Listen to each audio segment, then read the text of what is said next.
कर्नाटक में जारी सियासी ड्रामा अपने पूरे उरूज पर है। मुश्किलों में घिरी कांग्रेस जेडीएस इत्तेहाद की सरकार अब अकलियत में आती हुई दिख रही है। 13 अरकान असेंबली के इस्तीफे के बाद आजाद एमएलए नागेश ने भी सरकार से हिमायत वापस ले ली है। इसी बीच सरकार को बचाने की आखिरी कोशिश के तहत वजीर आला कुमारस्वामी ने सभी 21 वुज़रा से इस्तीफा दिलवा दिया है और इसे बागी अरकान असेंबली को मनाने और उन्हें आइंदा काबीना में जगह देने की हिकमत अमली के तौर पर देखा जा रहा है। यह भी खबर है कि खुद कुमारस्वामी भी इस्तीफा दे सकते हैं। आपको बता दें कि बागी अरकान असेंबली उन्हें बतौर वजीर आला देखने को तैयार नहीं है। हफ्ते के रोज से अब तक कांग्रेस जेडीएस के पास कुल 14 एमएलए कम हो गए हैं। ऐवान में इत्तेहाद के अरकान की तादाद 104 रह गई है, जबकि अहम अपोजिशन पार्टी बीजेपी के पास असेंबली में 105 अरकान हैं। ऐसे में बीजेपी सरकार बनाने की कोशिश कर सकती है। आजाद एमएलए नागेश ने गवर्नर को खत लिखकर कांग्रेस जेडीएस सरकार से हिमायत वापस लेने के साथ ही यह भी साफ किया कि अगर बीजेपी हिमायत मांगती है तो वो उसके साथ हैं। इस्तीफा देने के बाद नागेश भी मुंबई के लिए रवाना हो गए हैं। आपको बता दें कि कांग्रेस जेडीएस के 13 बागी एमएलए मुंबई के एक होटल में ठहरे हुए हैं। कर्नाटक में सियासी बहरान को लेकर कांग्रेस ने आज लोकसभा में आवाज बुलंद की। कांग्रेस के अधीर रंजन चौधरी ने मरकजी हुकूमत पर सवाल उठाते हुए कहा है कि मोदी हुकूमत जमहूरियत का कत्ल करा रही है। वहीं बीजेपी ने कांग्रेस के इल्जामात की तरदीद की है और कहा है कि कर्नाटक में जो कुछ भी हो रहा है बीजेपी उसके लिए जिम्मेदार नहीं है। और आज इसी मुद्दे पर बहस होगी कि क्या कुमारस्वामी अपनी हुकूमत बचा पाएंगे या कर्नाटक में कमल खिलेगा। और इसको लेकर क्या क्या रिएक्शंस फिलहाल आए हैं वो आपको सुनवा देते हैं। ये सरकार को तोड़ने के लिए ये दल बदलू की एक हरकत किया जा रहे हैं और ये दल बदलू को अंजाम देने के लिए ये सरकार गुप्त तरीके से ये सरकार गुप्त तरीके से साजिश रच रहे हैं। ये इनको पसंद नहीं है कि विपक्ष की कोई सरकार कहीं रहे। ये सबसे बड़ा चिंता की विषय है सर। कर्नाटक में इस समय जो कुछ भी हो रहा है उससे हमारी पार्टी का कोई लेना देना नहीं है। और आज तक का हमारी पार्टी का इतिहास रहा है किसी दूसरे राजनीतिक पार्टी के संसद सदस्य अथवा विधायक के ऊपर प्रेशर बिल्डअप करके अथवा उसको किसी प्रकार का प्रलोभन देकर दल बदल कराने की कोशिश हम लोगों ने नहीं की है। क्यों? इसे मैं एक चीज और इसलिए नहीं की है अध्यक्ष महोदय, इस संसदीय लोकतंत्र की गरिमा, पार्लियामेंट्री डेमोक्रेसी की गरिमा को बनाए रखने के प्रति हम लोग पूरी तरह से कमिटेड हैं। आज कांग्रेस के पास जो नेतृत्व का अकाल है, कांग्रेस के पास नीतियों का जो टोटा है, वो उसका नतीजा है कि कांग्रेस में कोई टिकने को तैयार नहीं है, कोई रुकने को तैयार नहीं है। Totally 13 MLAs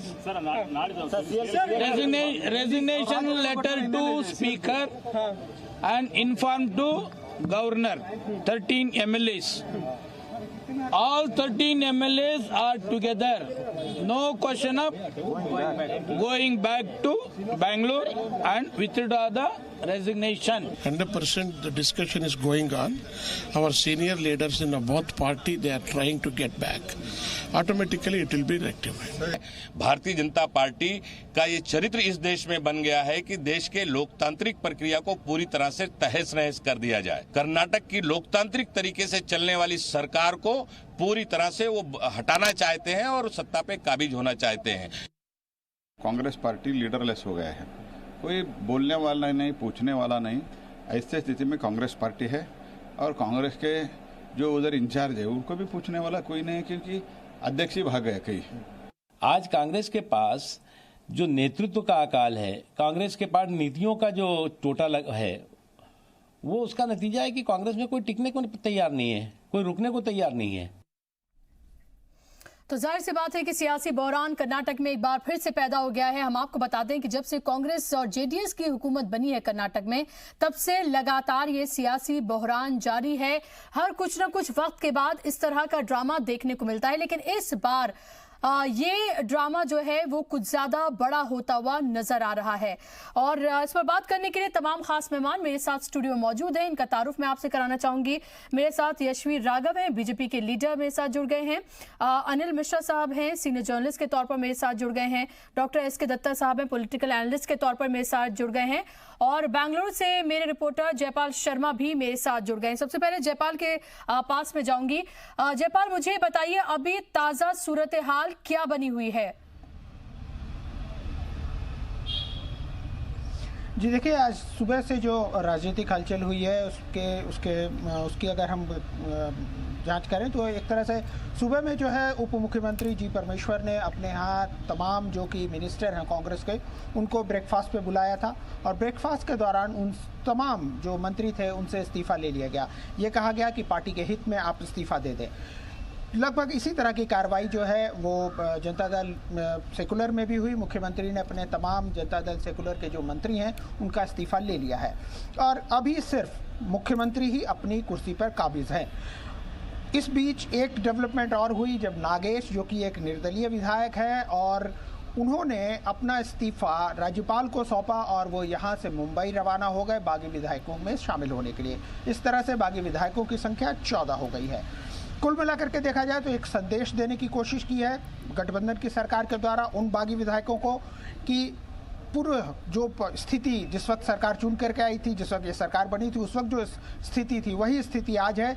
आप अपने जो भी आपके ग्रीवांसेस हैं उनको आप खत्म कीजिए, आप वापस लौटिए, हम यहाँ पर से नई सरकार का निर्माण एक बार फिर करेंगे जी। तो ये स्थिति है। हालांकि अब उन बागी विधायकों को ये निर्णय लेना है कि वो क्या करना चाहते हैं, लेकिन जो स्थिति है जो सदन के अंदर की, उसके अंदर में अब ये आंकड़ा 224 से घटकर 210 हो गया है। भारतीय जनता पार्टी के पास 105 सीटें हैं, यानी जादुई आंकड़े से सदन के स्ट्रेंथ के हिसाब से वो सिर्फ एक आंकड़ा दूर हैं। ऐसे में भाजपा भी जो है अब तैयार होती दिखती है कि अगर अवसर मिला तो वो सरकार बनाने का दावा पेश कर सकती है। तो स्थिति बड़ी नाजुक है। अगर एक या दो और इस्तीफे होते हैं तो बीजेपी अपना दावा और मजबूत करेगी। जयपाल, लेकिन ये बताइए, इस बीच ये भी खबर है कि कुमारस्वामी भी अपना इस्तीफा दे सकते हैं। कोई इसको लेकर कोई कंफर्मेशन? उन्होंने कहा है कि अगर यही हक में है, क्योंकि ये भी सुना है कि 10 जो कांग्रेस के एमएलए हैं जिन्होंने रिजिग्नेशन दिया है उनकी यही मांग है। जी देखिए, ये भी एक बहुत अहम पहलू है क्योंकि शुरू से ये कहा जा रहा है, कांग्रेस हमेशा ये आरोप लगाती रही कि ये सब कुछ रचा किया धरा भारतीय जनता पार्टी का है। लेकिन जिस तरह से 4-5 विधायक जिनको कि सिद्धरमैया के काफ़ी करीब माना जाता है वो बागी तेवर अपनाए हुए हैं और उसके बाद रह के ये बात उभर रही है कि अगर सिद्धरमैया को मुख्यमंत्री बना दिया जाएगा तो स्थिति ठीक हो जाएगी। तो इसमें ये एक बहुत अहम मुद्दा है कि क्या नेतृत्व परिवर्तन भी होगा, क्या कुमारस्वामी जो की जगह पर अब सिद्धरमैया मुख्यमंत्री बनेंगे। ऐसे में सबसे बड़ा प्रश्न ये होगा कि क्या जनता दल सेकुलर सिद्धरमैया के नाम पर राजी होगी। शायद यही वजह है कि हालांकि उन्होंने कहा है अब इसके ऊपर मुद्दों पर बैठ करके चर्चा होगी, उसके बाद निर्णय लिए जाएंगे। हालांकि इस बीच में ये भी सूचना आई है कि अब कांग्रेस और जनता दल सेकुलर अपने अपने विधायकों को अपने करीब रखना चाहते हैं, यानी अपने कब्जे में के अंदर रखना चाहते हैं। ऐसी सूचना आ रही है कि कोडगू में एक रिसोर्ट बुक कराया है जहां जनता दल सेकुलर के विधायक ले जाए जा सकते हैं। जी, एक छोटा सवाल फिर मैं अपने गेस्ट के पास जाऊंगी। जयपाल, ये भी कांग्रेस दावा कर रही है, अभी कुछ देर पहले हमने सुना था कि उन्होंने कहा कि उनके पास 118 एमएलए हैं। तो आखिर कौन से वो एमएलए हैं जो 118 की बात कर रहे हैं?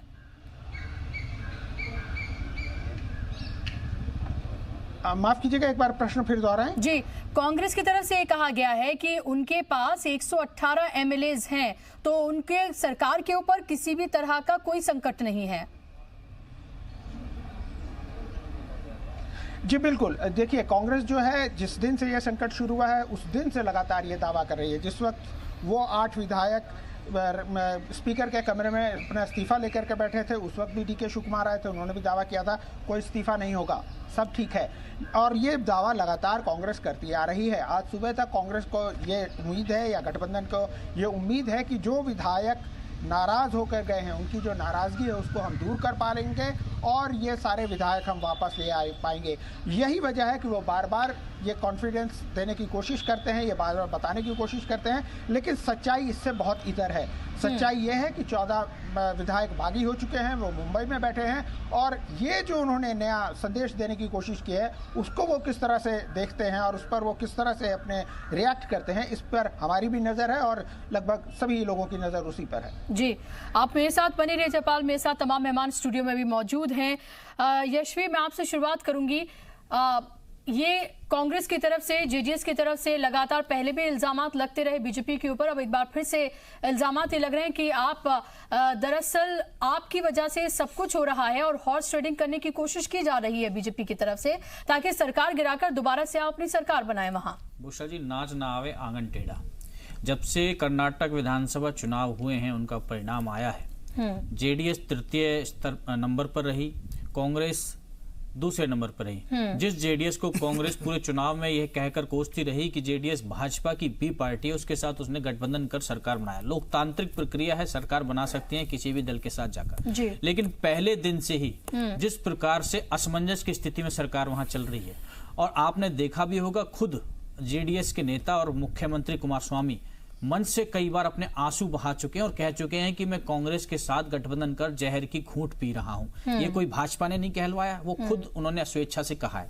और जिस प्रकार से जेडीएस के विधायक और कांग्रेस के विधायक कहीं ना कहीं ये एहसास होने लगा है उन्हें कि राष्ट्रीय नेतृत्व कांग्रेस में अक्षम्य हो चुका है और प्रदेश में कुमारस्वामी के रूप में एक अक्षम्य मुख्यमंत्री को वो झेल रहे हैं, तो स्थिति आ रही है। अब कांग्रेस की सरकार है, जेडीएस की सरकार है, इस्तीफे देने वाले विधायक जेडीएस के हैं, कांग्रेस के हैं, तो भारतीय जनता पार्टी को इसमें लेना देना क्या? उन्हें अपना खुदबा संभालना, उनके कहने से चला रहे हैं इसीलिए, और ये भी कहा जा रहा है कि महाराष्ट्र की सरकार भी इसमें इन्वॉल्व है, इसीलिए जहां आपकी सरकार है वहां पर कहा जा रहा है। उनके नेता अपने गिरेबान में नहीं झांक पा रहे हैं, वो अपना पहलू बचाने के लिए इस बात को कह रहे हैं। नहीं, साफ आपके पत्रकार जो मित्र बेंगलोर से बोल रहे थे उन्होंने भी कहा कि जो बगावती सुर अपना रहे हैं कांग्रेस के विधायक, वो विधायक हैं जो सिद्धरमैया के नजदीकी विधायक हैं। वो कहीं ना कहीं ये चाहते हैं कि नेतृत्व परिवर्तन हो, और आपको भी पता है राजनीतिक पूरी आपको पुरानी जानकारी है, सिद्धरमैया और कुमारस्वामी तो एक दूसरे को फूटी आग नहीं सुहाते हैं। और चाहते हैं कुमारस्वामी का किसी प्रकार से भी कुर्सी छीने और सिद्धरमैया को मिले, लेकिन इन्हें यह भी पता है कि दोनों एक साथ ही ये चल सकते हैं। विषय ये है कि भाजपा पर आरोप लगाकर अपना ये सिर्फ पहलू बचाना चाह रहे हैं, अपने ऊपर आंचल ना है इसलिए बताना चाह रहे हैं। और सबसे बड़ी बात, भाजपा क्यों खरीदेगी? इतना मतलब चरित्र आ गया है क्या कांग्रेस विधायक का कि उन्होंने फॉर सेल का बोर्ड लगा दिया है कि कोई तो फिर आप ये बताइए, तो अगर आप सरकार बनाते हैं, क्या आप इस सिचुएशन को जांच परख नहीं रहे हैं? क्या सिचुएशन अगर आपके हक में जाती है तो क्या आप सरकार नहीं बनाएंगे? और अगर आप सरकार बनाएंगे और जो एमएलए आपके पास आएंगे फिर कैसे आएंगे? आपको जेडीएस कांग्रेस के अगर एमएलए अगर बीजेपी में आते हैं तो आपको कोई प्रॉब्लम नहीं है। आज की स्थिति में कांग्रेस में कर्नाटका में बहुत पीछे है, गठबंधन आगे है, गठबंधन बहुमत में है, भारतीय जनता पार्टी बहुमत में नहीं है अकेले, तो सरकार बनाने का विषय ही नहीं उठता है। नहीं तो नहीं, आरोप प्रत्यारोप लगाने से इन फ्यूचर आप नहीं बनाएंगे सरकार? आज की स्थिति की बात कर रहा हूँ।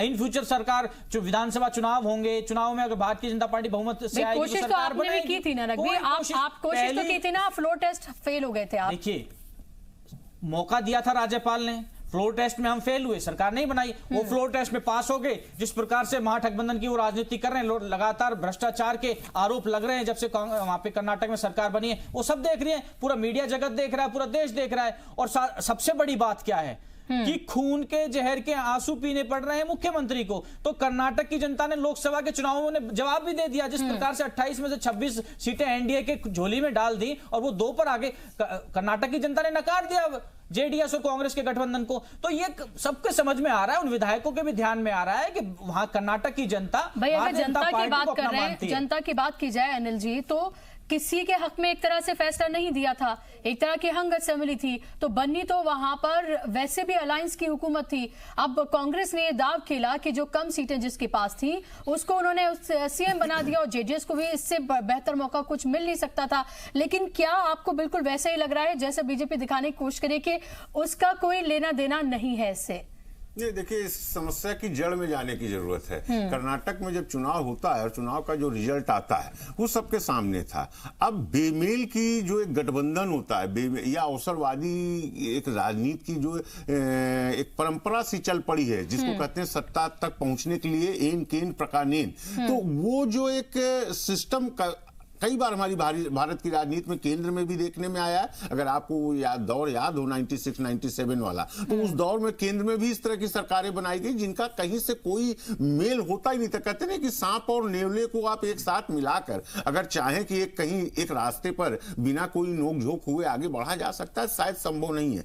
ठीक वही कर्नाटक पर बात की जाए, कर्नाटक का जब रिजल्ट आता है, जहां बीजेपी सबसे बड़ी पार्टी आती है, सेकेंड नंबर पर कांग्रेस आती है, और कांग्रेस और बीजेपी में जितना एक 36 का है, जेडीएस और कांग्रेस में उससे कम नहीं है, कहीं ज्यादा ही है। और जो शीर्ष नेतृत्व दोनों पार्टियों के थे, सिद्धारमैया और ये कुमार स्वामी, तो इनमें आपस में शुरू में बहुत से ज्यादा मतभेद थे, लेकिन इन दोनों का केवल बीजेपी को रोकने की स्थिति कहिए या सत्ता की कुर्सी पर पकड़ बनाए रखने के लिए जिस ढंग से, जिस स्थिति में ये एक सरकार बनाई गई थी, उसका रिजल्ट पहले दिन से दे। मैं इस मुद्दे पर कहीं से बीजेपी को गलत नहीं मानता। बीजेपी अगर कहीं पर्दे के पीछे प्रयास कर भी रही है तो कोई गलत नहीं कर रही है, क्योंकि राजनीति में तो आपकी कमजोर जो कड़ी होगी उसको छेड़ने का अधिकार तो सबको है, लोकतंत्र में तो यही अधिकार है। दत्ता जी, ये भी लोगों को ये भी डर है कि आज तो अगर कर्नाटक की हुकूमत जाती है, जिसके बहुत ज्यादा आसार लग रहे हैं, और लगातार जिस तरह से एमएलएज इस्तीफा दे रहे हैं, और अगर ये सिलसिला रहता है तो जाहिर सी बात है कि बीजेपी यहाँ विन विन सिचुएशन में आ जाएगी, और अगर वाकई में कांग्रेस का ड्रामा है तो वो कुछ देर में खुल जाएगा।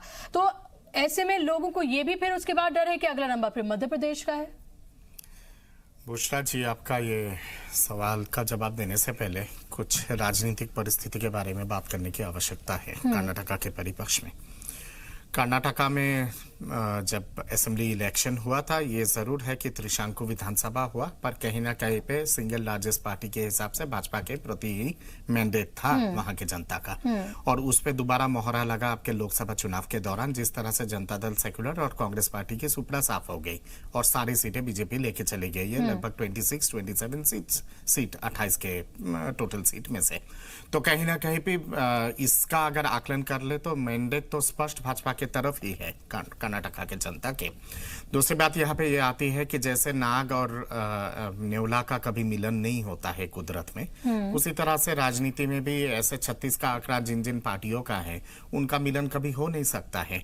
राहुल गांधी जी जब चुनाव चल रहा था कर्नाटका का असेंबली इलेक्शन, तो घूम घूम के चारों तरफ कह रहे थे कि जनता दल सेक्युलर बीजेपी के बी टीम है और आरएसएस के बी टीम है। और ऐसा क्या कारण हो गया था कि जिसको आप गाली दे रहे थे, जिसके बारे में आप प्रश्न चिन्ह उठा रहे थे, जिसके सिद्धांतों के बारे में आप प्रश्न चिन्ह उठा रहे थे, ये कहते हुए कि आरएसएस की बी टीम है, उसी के गले जाके आप पड़ गए। दत्ता जी, लेकिन दत्ता जी, ऐसे में तो कोई भी पार्टी जो है दूध की धुली नहीं है। आप जम्मू कश्मीर में देख लीजिए, आप अलग सा एक एक्सपेरिमेंट था जम्मू कश्मीर में, तो ये भी हो सकता है, ये भी हो सकता है। जम्मू कश्मीर को आप कर्नाटका के साथ उस परिपक्ष में ऐसे उसूल तो फिर उसूल है ना, सब जगह पे हर पार्टी के हर जगह के उसूल तो उसूल है। दोनों को आप कंपेयर नहीं कर सकते हैं। जम्मू कश्मीर एक बॉर्डरिंग स्टेट है, बहुत सेंसिटिव स्टेट है, वहां पे सरकार बनाना और माहौल को सुधारना एक आवश्यक प्रक्रिया था, उस पे विफल रहे और उसके बाद वहां पे सरकार गिरी क्योंकि अलायंस टूट गया वहां पे। यहाँ पे ये बात आती है कि यहाँ पे मैं मानता हूं कि मौजूदा जिस तरह का परिस्थिति है, उस परिस्थिति में अगर भाजपा अगर पर्दे के पीछे से अगर अपना वार कर रही है तो वो कोई आपत्तिजनक नहीं है, क्योंकि पॉलिटिक्स में साम दाम दंड भेद सब जायज होता है और आपकी कमजोरी है, इसलिए तो विपक्ष उसका फायदा उठा रही है ना। दूसरी बात यहाँ पे ये आता है कि मैं समझता कि बहुत हद तक की आधारा जो है वो सिद्धारमैया का है, क्योंकि तमाम जितने सारे बागी विधायक हैं उनमें से कई सारे हैं जो पर्सनल लॉयलिस्ट है सिद्धारमैया के, और वो पहले दिन से ही मुख्यमंत्री का कुर्सी देख रहे थे, कहीं ना कहीं पे ये एक्सेप्ट नहीं कर पा रहे थे कि किस तरह से मेरी कुर्सी चली गई है। तीसरी बात यहाँ पे ये भी आती है कि मेरा मानना है कि जिस तरह का फ्लूइड पॉलिटिकल सिचुएशन है, कांग्रेस जो कह रही कि 118 एमएलए है उसके पास, किस आधार पे ये बेबुनियाद बातें कर रही है, क्योंकि मौजूदा जो वहां पे गठबंधन की सरकार की जो स्ट्रेंथ है, वो जो 2 एमएलए जो कुछ दिन पहले रिजाइन किए थे, उसके बाद 114 स्ट्रेंथ रह गई थी, 113 जो है वो मैजिक आंकड़ा है, एक तो आपका उससे ज्यादा था 113 से, और 118 अगर आपके पास विधायक है तो कहीं ना कहीं पे भाजपा के विधायकों को आप खरीद रहे हैं ना। अगर 118 आप अगर बता रहे हैं, क्योंकि 118 तो हो नहीं सकता है, और बीजेपी के विधायकों का टूटने का मैं कोई संभावना नहीं देखता हूं। आज जिस तरह का परिस्थिति हुआ है, 105 विधायक भाजपा के पास है। ये जो इंडिपेंडेंट एमएलए है इसने खुलेआम समर्थन दे दिया है बीजेपी के लिए। जो राज्यपाल है उनको लिखित में दिया है कि मैं भाजपा के सरकार को समर्थन दूंगा। तो कहीं ना कहीं पे बीजेपी की जो स्ट्रेंथ है वो 106 हो जाती है। अब कहीं ना कहीं पे कुमारस्वामी की जो सरकार है वो तो ऑलरेडी अल्पमत में है। अब सैद्धांतिक रूप से थोड़ा सा भी अगर मॉरलिटी अगर बचा हुआ है कुमारस्वामी साहब के अंदर, तो उनको चुपचाप जाके राज्यपाल को त्यागपत्र दे देना चाहिए। आप सियासत में मोरालिटी की बात कर रहे हैं। बुशरा जी, मैं कहता हूं कि मेरा मानना है कि जिस तरह की परिस्थिति वहां पे अनफोल्ड हो रही है, मैं समझता हूं कि अगला 48 घंटे से लेके 72 घंटे के बीच में ये सरकार चली जाएगी वहां पे, और वैकल्पिक एक जो ढांचा है उसकी तैयारी होगी। वो देखना, सारी चीजें गवर्नर हाउस पे फिर केंद्रित होगा। देखना होगा कि गवर्नर साहिबा क्या करती हैं वहां पे, क्या वो बीजेपी को न्योता देती है सरकार वैकल्पिक सरकार बनाने की, या फिर सस्पेंडेड एमिनेशन में असेंबली को रखती है और राष्ट्रपति शासन कुछ दिन के लिए लगता है या नहीं लगता, वो तो गवर्नर हाउस पे जाके तय होगा। तो यहाँ पर दत्ता साहब की माने तो 48 घंटे में अगर सिचुएशन बनती है तो फिर पूरे फेवर में आपके बनती हुई नजर आ रही है, और 48 घंटे के बाद हो सकता है कि कर्नाटक में आपकी सरकार हो, एक और स्टेट आपको मिल जाए। देखिए, दत्ता जी ने राजनीतिक विशेषज्ञ होने के नाते अपना विचार रखा है।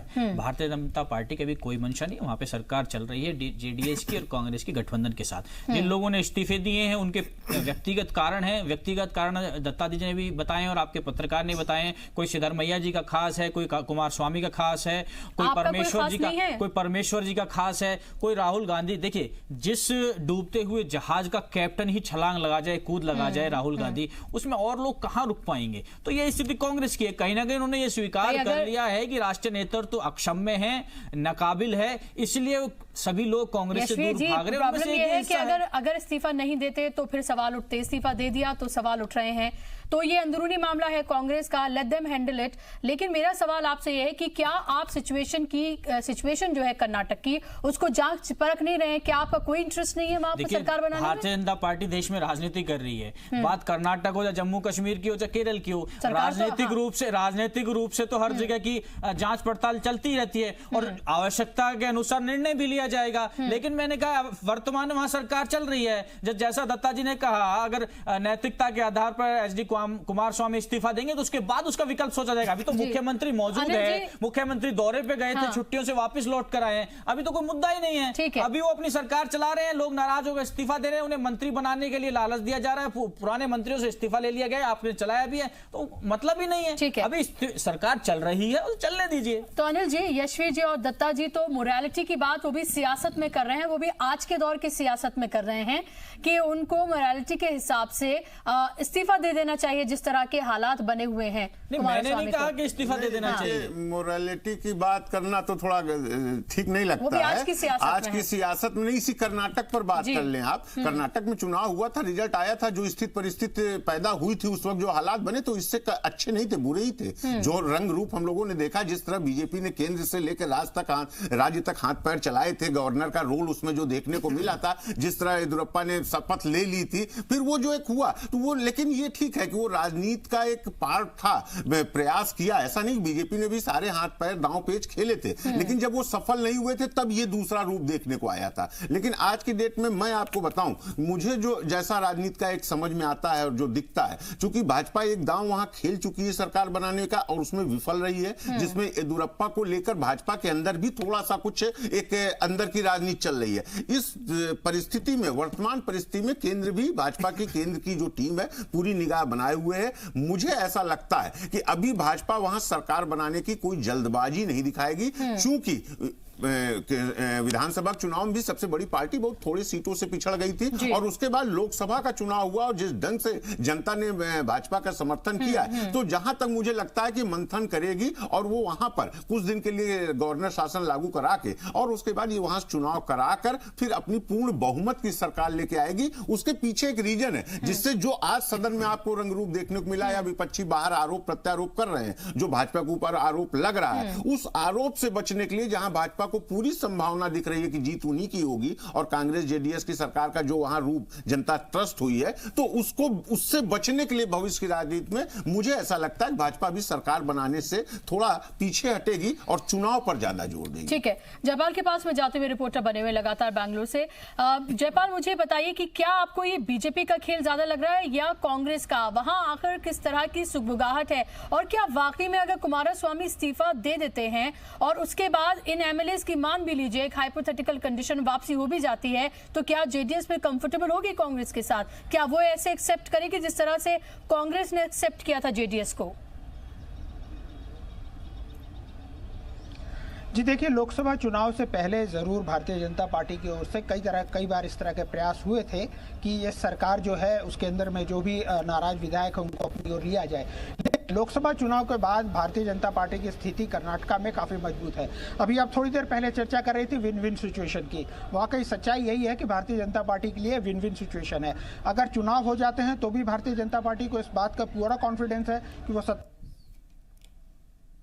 विधायक अगर उन्होंने त्यागपत्र उनका स्वीकार हो जाता है, उसके बाद बाई इलेक्शन होंगे, उसमें भी भारतीय जनता पार्टी पूरी तरह से कॉन्फिडेंट है कि वो उन सीटों को जीतने में कामयाब होंगे। क्योंकि लोकसभा इलेक्शन के जो मैंडेट आया है 28 में से 5 सीटें, इसको अगर आप राज्य के सीटों के हिसाब से, असेंबली की सीटों के हिसाब से देखते हैं तो इस सीटों का आंकड़ा 170 का होता है। मानते हैं कि विधानसभा चुनाव के अंदर में मुद्दे थोड़े अलग हो जाते हैं, फिर भी भाजपा ये मानती है कि इस स्थिति में अगर वो चुनाव में भी गए तो उनके पास 120-125 के आसपास की सीटें आराम से आएंगी।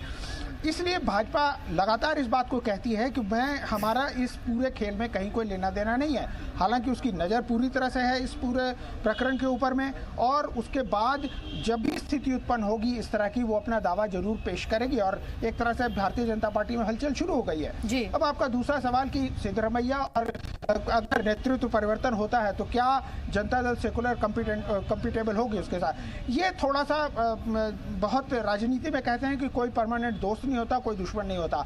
सच्चाई ये है कि कुमारस्वामी और सिद्धरमैया दोनों एक दूसरे को बिल्कुल एक दूसरे को नहीं भाते हैं, और इस चीज़ को कतई बर्दाश्त नहीं किया जा सकता जनता दल सेकुलर के द्वारा कि सिद्धरमैया मुख्यमंत्री बने और उसको जनता दल सेकुलर सपोर्ट करे।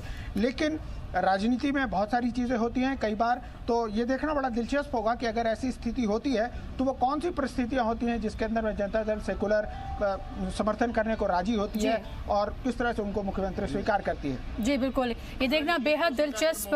जी में जो आपने उनसे पूछा था, देखिए भाजपा का यहाँ जो आप प्रश्न उठा रही है उसका क्या रोल है, मैं बहुत शॉर्ट में आप बता दूं कि आग में घी डालने का काम भाजपा जरूर कर रही है, वो भी पर्दे के पीछे से, लेकिन आग जो लगी हुई है वो उसमें वर्तमान में प्रेजेंट में उसमें भाजपा का कोई हाथ नहीं है। और दूसरा प्रश्न जो आपका है कि क्या जेडीएस जो है सिद्धरमैया को एक्सेप्ट करेगी, तो हम आपको याद दिला दें जो हमारे एक्स प्रधानमंत्री हैं देवी गौड़ा जी, उनका वो कार्यकाल और उस सरकार गिरने का दौर याद करिए, वो खुन्नस आज तक दिमाग में बैठी हुई है। और कुमार स्वामी किसी भी कीमत पर, बिल्कुल मायावती का जो उत्तर प्रदेश में रोल है, वो सीएम पर बैठे रहेंगे तो एक्सेप्ट है, अगर उनको सीएम से हटाया गया तो किसी कीमत पर वो ये स्थिति परिस्थिति नहीं स्वीकारेंगे कि सिद्धरमैया सीएम बन जाए। इसलिए वहां चुनाव होने के पूरे आसार दिख रहे हैं। ठीक है, तो अभी देखना होगा 48 घंटे जो हैं, 24 से 48 घंटे बेहद क्रूशियल हैं, और आगे किस तरह से सिचुएशन पलटती है वो भी देखना बेहद अहम होगा। जयपाल, आपका बहुत शुक्रिया हमारे साथ जुड़ने के लिए, इस तमाम जानकारी के लिए। और फिलहाल